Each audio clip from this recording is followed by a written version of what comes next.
ومعي من العين ولا من أبو ظبي نجم السعودية والعين والهلال السابق الكابتن ياسر القحطاني اللي معذبني كثير أحيانا على التليفونات، بس هلأ عم بيرد. مساء الخير كابتن. مساء النور والسرور وحياك الله مصطفى ومستمعينك وضيوفك الكرام. أول شيء بدك تطمني على صحتك، على إصابتك. الحمد لله رب العالمين. أنا يمكن أكون في مراحل العلاج النهائية الآن. بديت يعني في الجري وإجراء يعني بعض الاختبارات على الإصابة، والحمد لله إلى الآن الأمور يعني تشير إنه الوضع يعني وضع الإصابة متطور يعني بشكل نعم. ممتاز الحمد لله. ياسر، أول شيء كمان خلينا نهنيك على يعني أنا اليوم أنا عم بحكي معك قلت لي أنا نادر ما أفرح، بس هالمرة فرحان. والله الحمد لله رب العالمين. يعني أمر أنا صراحة افتخرت فيه كثير، إنه ما خص ياسر لوحده، هو يعني الحمد لله. يعني هذا يمكن هذا اللقب يكون للكرة السعودية والكرة العربية يعني بشكل عام، وشملتها أيضا كرة آسيوية. يعني هذا نعم. موضوع صراحة افتخرت فيه كثير، إني أكون اللاعب الآسيوي الوحيد في من ضمن قائمة يعني تشمل عمالقة كرة القدم، وأمر فرحني كثير صراحة.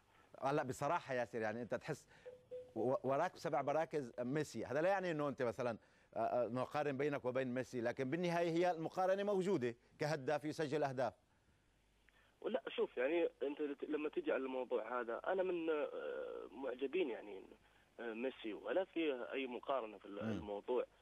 هو الموضوع اللي هو ريكورد تسجيل الاهداف الدوليه، سواء كانت مع المنتخب او مع النادي، وحصل فيها الترتيب هذا. للامانه فخر كبير زي ما قلت لك. انا انه تشمل اسمي هذا القائمه.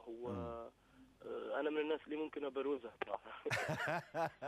ياسر يعود أقوى مما كان؟ والله الحمد لله. يعني القوة استمدها إن شاء الله من رب العالمين، ودعوات الوالدين ووقفة الجماهير معي. هذا يعني ياسر صوابية رأيك أنك آثرت الانتقال، الابتعاد في مرحلة ما، حتى تعمل بسموه بالإنجليزي ريفامب لنفسك، تعمل شيء يعني هيك ترجع جديد.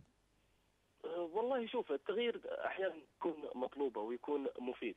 يعني ولما طلبت انا الوضع هذا، اولا انا الموضوع يعني بشكل شخصي، لانه حسيت انه احتاج الى التغيير لتجديد الطموح. يعني ولقيت البيئه والجو المناسب اللي يساعدني على تجديد يعني نفسي في نادي العين. نعم ياسر، الحقيقه في ناس مأمنيني امانات. هلا عم على تويتر على الاس ام اس عندي حوالي 350 يعني ناس شباب بنات بيقولوا ياسر بدنا اياك ترجع للهلال.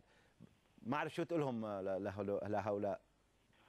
اقول لهم والله انا مشتاق لهم كثير، والهلال مهما كان هو نادي وفريقي الاول والاخير، ومستحيل انه يعني ما في مستقبل. الامير عبد الرحمن على صدى الملاعب بمداخله معك قال لك راجع مع نهايه الموسم. والله عاد هذا انت تتكلم عن الهرم وعن الراس يعني. فاتوقع انه الامير عبد الرحمن يعني كلامه هذا زادني يعني فخر، يعني انه الامير عبد الرحمن يتمنى هذا الشيء ويطلب هذا الامر. طيب سؤالين على السريع، رايك بفريقك الهلال حاليا رغم انه عم بيفوز بس الناس مش مبسوطه منه؟ والله شوف، للجماهير الأحقية والحق في أنها تستاء يعني من المستوى، ولكن أنا كلاعب يعني أنا أشوف أنه الآن عندي النتيجة أهم من المستوى، لأن المستوى ممكن يجي، لكن النتيجة لو راحت عليك وممكن تصعب عليك استعادة النتائج. إلى الآن وضع الهلال كنتائج يعني مطمئن وفي الطريق ممكن أقول لك الصحيح.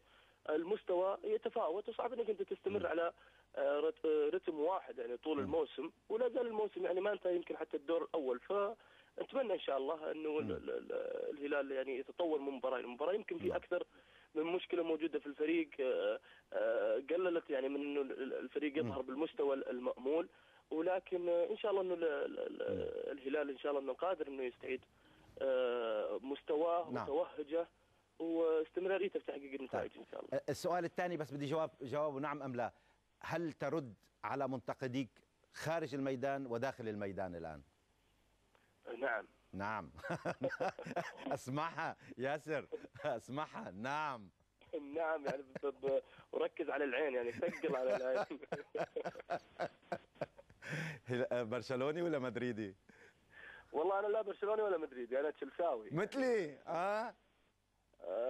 انت كمان ابو كرم؟ انا اللي تشيلساوي معتر كنت. هلا حنطلع نجم ويغان الكابتن ياسر علي الحبسي، حيكون معنا ضيف بعد ما نقول لك شكرا لك يا كابتن ياسر.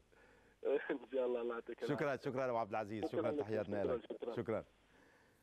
كلمه احيانا